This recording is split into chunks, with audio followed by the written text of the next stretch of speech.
काय? नाही नाही नाही, मला माहिती आहे तू काय विचारतेस. 31st नाईट आउटची परमिशन मिळणार नाही. आलीयस तशीच मागे चालायला लाग. जा जा जा.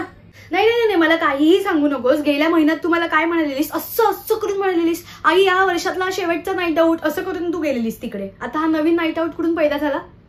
अरे कशाला हवाय 31st प्लॅन? मी तुला प्लॅन सांगते. आपण काय करायचंय, भावना हॉटेलमधून पावभाजी मी मागवायला सांगितली यांना. पावभाजी येईल, त्याच्यानंतर 8:30 वाजता टीव्हीवर ते अवॉर्ड्स वगैरे लागतात, ते बघायचे, पावभाजी गिळायची आणि गपचूप झोपून जायचं. कळलं? कोण या मैत्रिणी आहेत तुझ्या येत आहेत ते? कोण आहे मला नावं सांग. सगळ्यांच्या आयांना फोन करते, बघते कोण कसं पाठवतंय त्यांना ते. अगं आणि काय आहे, केवढी गर्दी असते बाहेर ती 31st. हा नका जाऊ तुम्ही बाहेर. ते जेवण पण ना एकदम घाणेरडं असतं 31st. सगळं जुनं पुराणं सगळं ते संपवून टाकायला बाहेर काढतात ते लोक. अजिबात खाऊ नका. तू जरा घरी थांब ना, आम्हाला पण वेळ दे कधीतरी. घरच्यांबरोबर कर एखादं 31st. बघ नवीन वर्ष कसं मस्त जाईल. मित्रमैत्रिणी नुसते आपले मित्रमैत्रिणी. अगं सॅड कशाला होतेस? हे बघ, आपल्या मजल्याचा व्हॉट्सअप ग्रुप आहे ना, त्याच्यावर टाकलंय बघ वहिनींनी समोरच्या.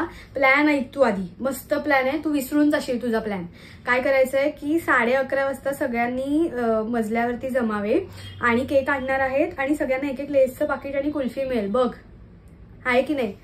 आणि त्याच्यानंतर 12 वाजता सगळ्यांनी लाईट बंद करायचे आणि हात वर करून हॅपी न्यू इयर ओरडायचंय, आहे की नाही. मजा कशाला जायचं बाहेर, थांब तू घरी. हा